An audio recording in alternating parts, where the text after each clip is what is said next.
here we are running from the weather on the west side of Great Keppel, with Middle Island there to the leeward of us. It's a national park, like many of the islands around here. So we're running now to the north side of the island to get away from this big southerly that's coming, and we're seeking shelter off Fisherman's Beach,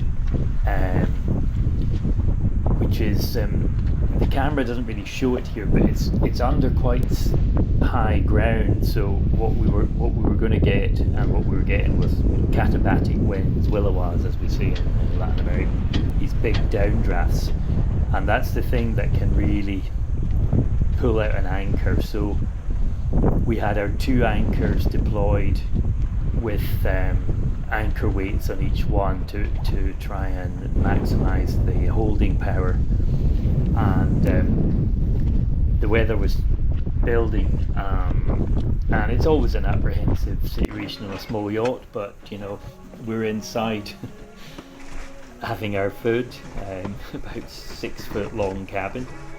My wife Carol's a very good adventurer. She gets on despite the proximity, and yeah, the old methyl stove keeps us going. Poached eggs, one of the favourites. Some essential equipment, of course, the EPIRB. Hopefully we don't need it. This is what I use to keep an anchor watch. I just switch on the tracker in Navionics. I have used apps before, anchor watch apps, but I put on the tracker because I'm invariably on anchor watch anyway, so that you know if the yacht's moving beyond its scope. Our friends on catamarans, they ran up the creek, and I was envious of them. They went up the creek inside the Keppels and spent 4 days of the storm there, nice and snug. But we bobbed about very very in a very sort of bumpy way. But eventually the storm passed, and we went ashore and walked along the beautiful beaches, Fenson's and Fisherman's Beach. Lots of goats, because in the old days of sail, of course, the goats were left on islands so that seamen could actually have something to eat. So there's quite a lot of goats throughout the islands on the east coast. But looking north, it's an amazing seascape to Little Keppel Island, and then beyond that is the start of the Whitsunday Islands.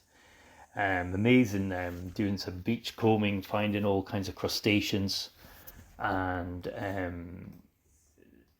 it's a really rocky island, but there's a lot of beaches here, which is so beautiful to find different mollusks and crustaceans.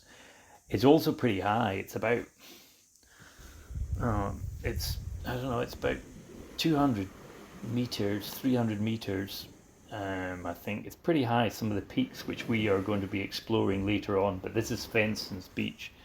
Look at this beautiful view that the Svensson family created with a little shed, and it's a beautiful little anchorage. But again, when the weather turns north, you've got to get out of here PDQ.